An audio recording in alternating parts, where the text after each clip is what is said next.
அனைவருக்கும் வணக்கம் மாணவர்களே. கடந்த வகுப்புல நம்ம அரண் வலியுறுத்தல் அப்படிங்கிற அதிகாரத்துல பார்த்தோம். இப்போ ஈகை அப்படின்னு ஒரு அதிகாரத்தை நம்ம பார்க்கிறோம். ஈகை என்பது என்ன அப்படின்னா, இல்லாதவர்களுக்கு கொடுப்பதுதான் ஈகை, அதாவது பிறருக்கு கொடுப்பதுதான் ஈகை அப்படிங்கிற ஒரு அதிகாரத்துல இருக்கு. நம்ம குறட்பாக்குல பார்க்க போறோம். வரியாக ஒன்று ஈவதை ஈகை, மற்ற எல்லாம் குறி எதிர்ப்பை நீரது உடைத்து. இந்த குறள் வரியாக ஒன்று ஈவதை ஈகை, மற்ற எல்லாம் குறி எதிர்ப்பை நீரது உடைத்து. இல்லாதவர்களுக்கு நம்ம கொடுப்பதுதான் ஈகை அப்படிங்கிற வள்ளுவர் சொல்றாரு. அப்ப இருக்கிறவங்களுக்கு நம்ம கொடுக்கிறது என்ன அப்படின்னா, நம்ம ஒரு பயனை எதிர்பார்த்து நம்ம அவர்களுக்கு கொடுக்கிறோம் அப்படிங்கிறது தான் அதனுடைய பொருள். மாணவர்களே, நீங்க நன்றாக புரிந்து கொள்ள வேண்டும். ஈகை என்றால் என்ன அப்படின்னா, இல்லாதவர்களுக்கு, உங்களுக்கு சம்மந்தமே இல்லாதவர்களுக்கு கொடுப்பது. நம்ம தமிழ்ல கூட இருக்கு, அதாவது விருந்தினர் அப்படின்னா நம்ம வீட்டுக்கு வர சொந்தக்காரங்க அப்படின்னு நினைச்சிருக்கோம். கிடையவே கிடையாது. விருந்தினர் அப்படின்னா புதிதானவர்கள், நமக்கு தெரியாதவர்கள், அவர்களதான் விருந்தினர்கள் அப்படின்னு நம்ம சொல்றோம். அப்போ உறவினர்கள் அப்படின்னா அவங்க தான் நம்ம சொந்தக்காரர்கள். ஆக இதுல ஈகை அப்படின்னா நமக்கு தெரிஞ்சவங்களோ தெரியாதவங்களோ இல்லாத ஒருவருக்கு கொடுப்பதுதான் ஈகை. இப்ப பாருங்க, என்னுடைய நண்பர் இருக்கிறாரு. நண்பர்களுக்கு நம்ம என்ன பண்ணணும், இதை எதிர்பார்க்க கூடாது. கிட்ட ஒரு பைசா காசு இல்லை, நான் மனசார கொடுக்குறேன், இது ஈகை.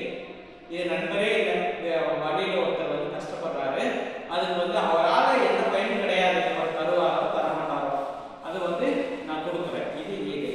இதுவே இன்னைக்கு என் நண்பனுக்கு நான் 100 ரூபா கொடுத்தேன், நாளைக்கு எனக்கு 200 ரூபா தருவான் இப்படின்னு நான் அவனுக்கு நினைச்சு கொடுத்தேன்னா இது ஈகையா? கிடையவே கிடையாது. ஆக மாணவர்களே, ஈகை என்பது என்ன? வரியாருக்கு ஒன்று ஈவதை ஈகை, மற்ற எல்லாம் குறி எதிர்ப்பை நீரது உடைத்து. அது இல்லாதவர்களுக்கு, எத்தனையோ கஷ்டப்படுபவர்களுக்கு, இல்லாதவர்களுக்கு கொடுப்பதுதான் ஒரு ஈகை. எத்தனையோ நம்மளுடைய தமிழ் வள்ளல்களை எல்லாம் நம்ம பார்த்துருக்கோம். அது என்ன பண்ணாங்க, வள்ளல்கள் அப்படின்னு இருக்கும் பொழுது, ஒரு வள்ளலாக இருந்தாலும் கூட என்னுடைய சொத்து குறைகிறது அப்படின்ட்டு அதை எல்லாத்தையுமே சேர்த்து வச்சுக்கிட்டே இருந்தா அவனுக்கு என்ன எதுவுமே கிடையாது. ஆனா மற்ற பிறர்களுக்கு, இல்லாதவர்களுக்கு வாரி வாரி வழங்கணும் அப்படின்னா வழங்கினாங்க இல்லையா? அப்பேற்பட்ட பூமி தான் நம்மளுடைய பூமி. ஆக மாணவர்களே, நீங்கள் மனதிலே கொள்ள வேண்டியது என்ன அப்படின்னா, நீங்க இல்லாதவர்களுக்கு எப்போதுமே கொடுத்து உதவுவது, ஈகை ஆக்குவது முக்கியமான ஒரு விஷயம் என்பதை நீங்கள் நன்றாக மனதிலே பதிவு வைத்துக் கொள்ள வேண்டும். அடுத்த 4வது, ஈத்துவக்கும் இன்பம் அறியார்கள் தாமுடைமை வைத்தெழுக்கும் மண்கண்ணவர். மீண்டும் ஒரு முறை, ஈத்துவக்கும் இன்பம் அறியார்கள் தாமுடைமை வைத்தெழுக்கும் மண்கண்ணவர். இல்லாதவர்களுக்கு தருவதால் உண்டாகும் இன்பத்தை அறியாதவர்கள் பொருளை சேர்த்து வைத்து பின் அதனை இழந்து விடுவார்கள். அதாவது மாணவர்களை, நீங்கள் நன்றாக ஒன்றை தெரிந்து வைத்துக் கொள்ள வேண்டும். அதாவது இல்லாதவர்களுக்கு கொடுப்பதால் இன்பம் உண்டாகும். நீங்க இப்ப பரவலா இப்ப யூடியூப்லயோ இல்ல தொலைக்காட்சி வாரியாகவோ ஏதோ ஒரு சமூக வலைதளங்களின் வாரியாக நீங்க பார்த்துக்கலாம். இந்த KPY பாலா அப்படின்ட்டு உங்க எல்லாத்துக்கும், மாணவர்கள் எல்லாருக்கும் தெரிஞ்சுக்கணும் அப்படின்னு நினைக்கிறேன். பார்த்தீங்கன்னா அவரே ஒரு சாதாரண குடும்பத்தில் இருந்து வந்தவர் தான்.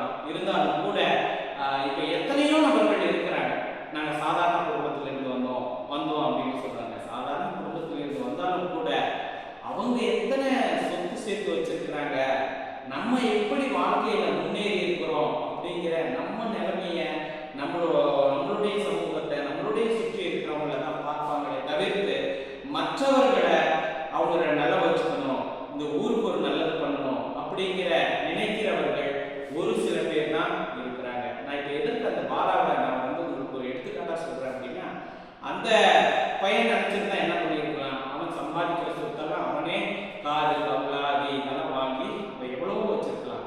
இருந்தாலும் கூட இப்ப பரவலாக ஒரு ஆம்புலன்ஸ் வாங்கி கொடுக்குறான், அந்த தண்ணி இல்லாதவங்களுக்கு தண்ணி தொட்டி வாங்கி கொடுக்கறது, டிராக்டர் இல்லாதவங்களுக்கு டிராக்டர் வாங்கி கொடுக்கறது, இப்படி என்ன பண்றாங்க, நிறைய நல்ல நல்ல விஷயங்களை பண்றாங்க.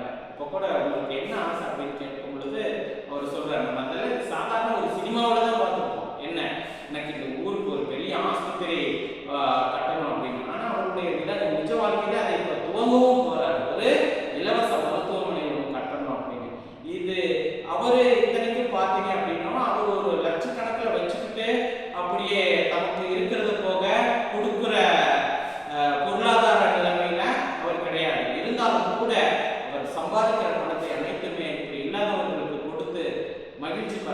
அந்த இல்லாதவர்களுக்கு கொடுப்பதனால் அவர்களுக்கு மகிழ்ச்சி உண்டாகவில்லை என்றால் அவர் ஏன் கொடுக்க போறாரு? நீங்க நல்லா சிந்திக்கணும். ஆக இல்லாதவர்களுக்கு கொடுப்பதனால் அவருக்கு எவ்வளவு மகிழ்ச்சி உண்டாகுது, அதனாலதான் மீண்டும் மீண்டும் சம்பாதிச்சு கொடுத்துக்கிட்டே இருக்கிறார். ஆக இந்த குறள்ல வள்ளுவர் சொல்ல வர்றது அதுதான், இல்லாதவருக்கு கொடுத்து உதவும் அந்த அருமையை தெரியாதவர்கள் அந்த பொருளை அவங்களே வச்சு எல்லாத்தையுமே இழந்து கஷ்டப்பட நேரிடும் என்பதுதான் சொல்லலாம். மாணவர்களே, அடுத்த வகுப்பிலே அடுத்த அதிகாரத்துல என்ன கூறியிருக்கிறார் அப்படிங்கிறத பார்க்கலாம்.